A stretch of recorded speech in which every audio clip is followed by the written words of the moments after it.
और सबरीमाला में प्रभु के खजाने में जो चोरी होती है, इस पर लिपापोती होती है, तो 50 सवाल शासन के ऊपर खड़े हो जाते हैं।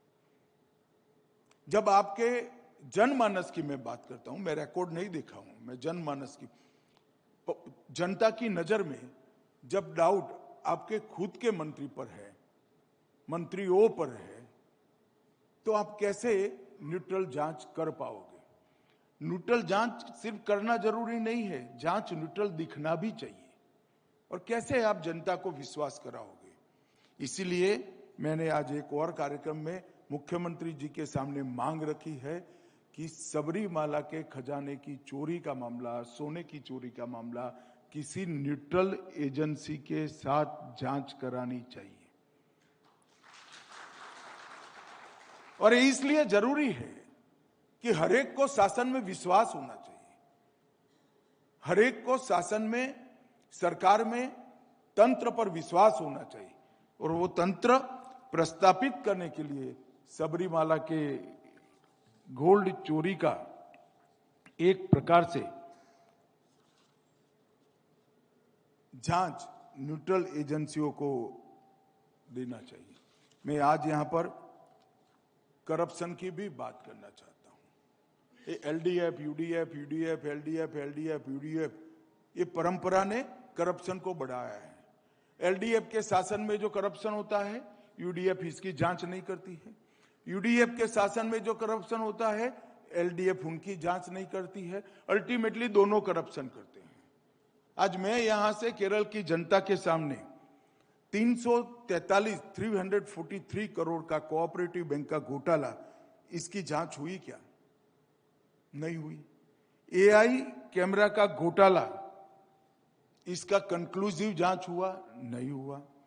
लाइफ मिशन घोटाला, इसका कंक्लूसिव जांच हुआ? नहीं हुआ।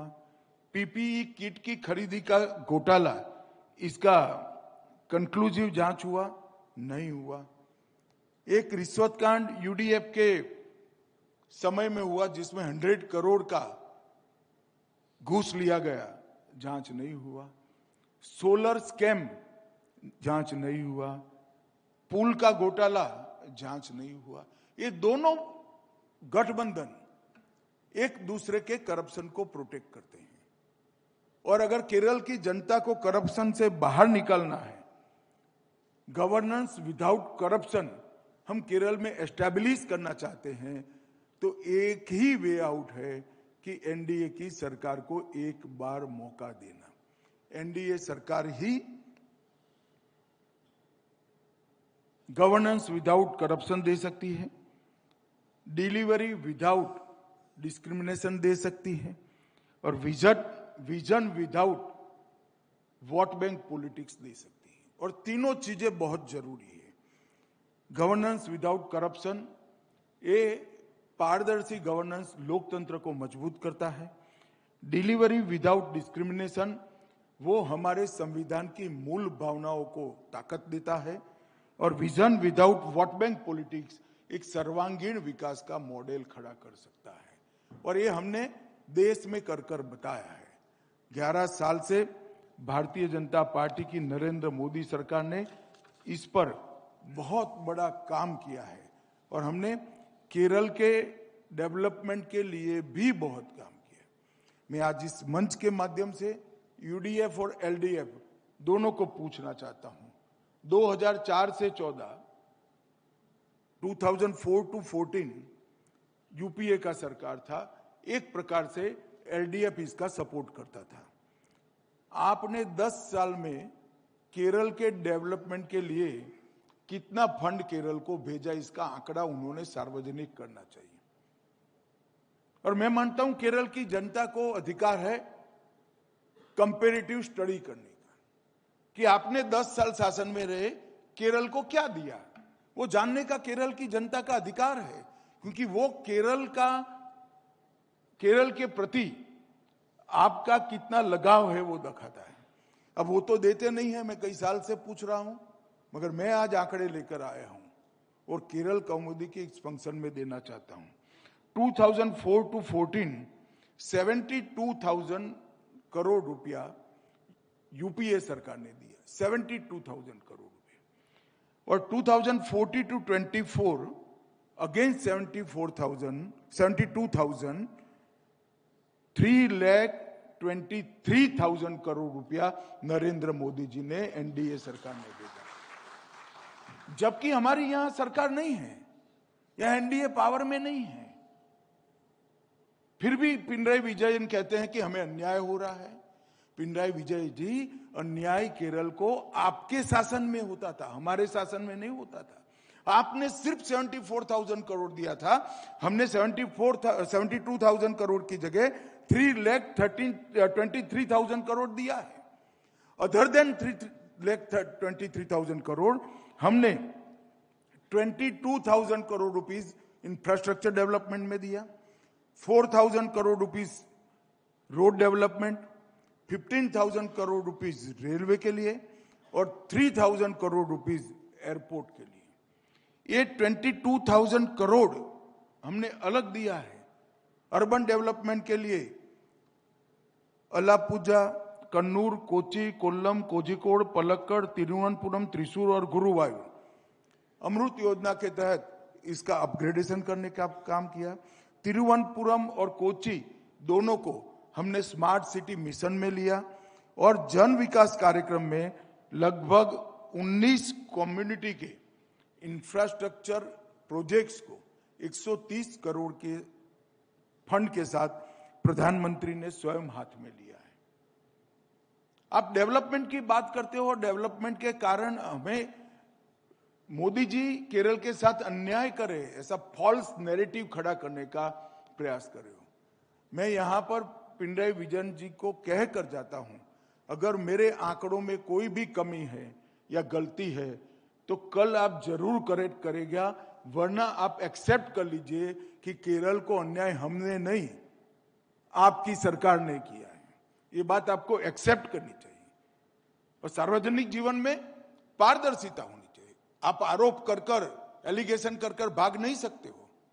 मैं आपके आरोप का स्पेसिफिक जवाब लेकर आया हूं कि आपने 72,000 करोड़ दिया था और हमने 3,23,000 करोड़ प्लस 22,000 करोड़ और कई सारी स्कीम्स दी है।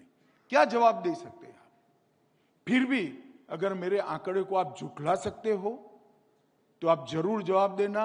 और मैं आपको कहता हूं, आपकी प्रेस का जवाब हमारे राजीव चंद्रशेखर कल 4 बजे देंगे अगर आप करोगे तो। मगर मुझे विश्वास है कि राजीव चंद्रशेखर को प्रेस करने का मौका नहीं मिलेगा। पिनराई विजयन जी जवाब ही नहीं देने वाले। फॉल्स नैरेटिव खड़ा कर कर, फॉल्स एलिगेशन कर कर आप इस प्रकार का माहौल नहीं कर सकते। और मैं फिर से एक बार कहता हूं कि यूडीएफ एलडीएफ के चुंगाल से केरल को बाहर निकलने की जरूरत है।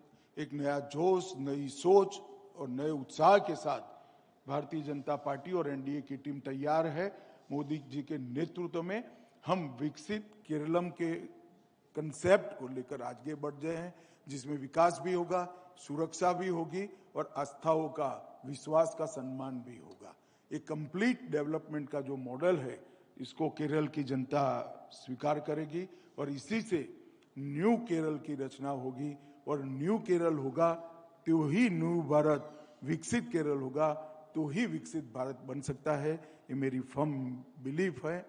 फिर से एक बार केरल कौमुदी ने अब तक पत्रकारिता के लिए जो योगदान, रीजनल पत्रकारिता के लिए जो योगदान किया है, इसकी मैं बहुत मनपूर्वक प्रशंसा भी करता हूं, इसको एक्नॉलेज भी करता हूं। और आपने मुझे मेरी बात रखने का मौका दिया, इसलिए आपका धन्यवाद भी करना चाहता हूं। धन्यवाद।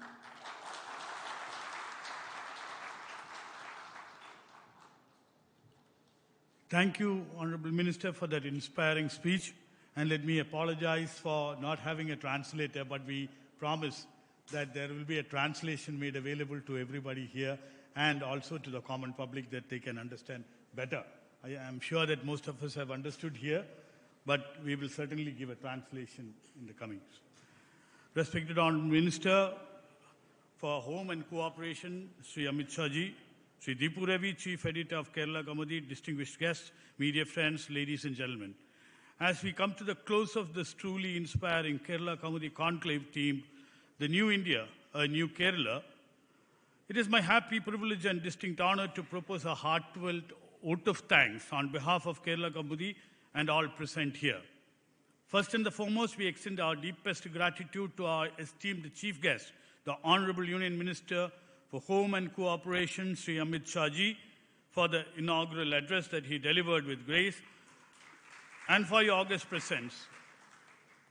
Your visionary insights on security, good governance, and the path to a developed Kerala have truly illuminated our minds and strengthened our resolve towards a Vikasit Bharat that includes a prosperous God's-own country.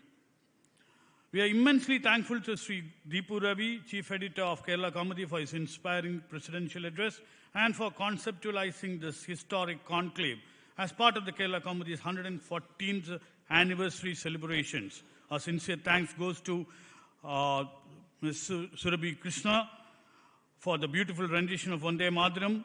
It set a divine tone to our technical team, media partners, hotel staff at Lemon Tree, and every member of the Kerala Kaumudi family, Darshan Ravi, Joint Managing Director, Rajesh T, and the whole of them who worked tirelessly behind the scenes to make this event a grand success. A special vote of thanks to Sri Rajiv Chandrasekhar Ji for making this happen, and his team for the tireless efforts and leadership in making this historic Kerala Kaumudi conclave possible and bringing the Honorable Union Minister Sri Amit Shah Ji to Thiruvananthapuram to inspire a new Kerala.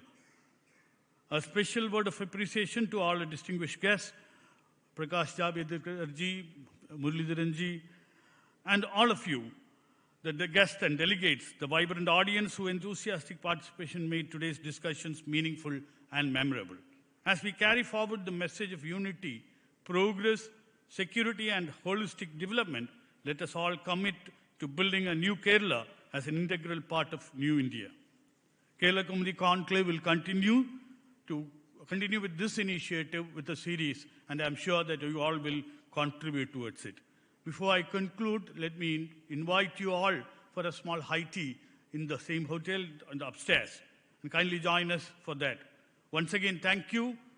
Jai Hind, Bharat Mata Ki Jai.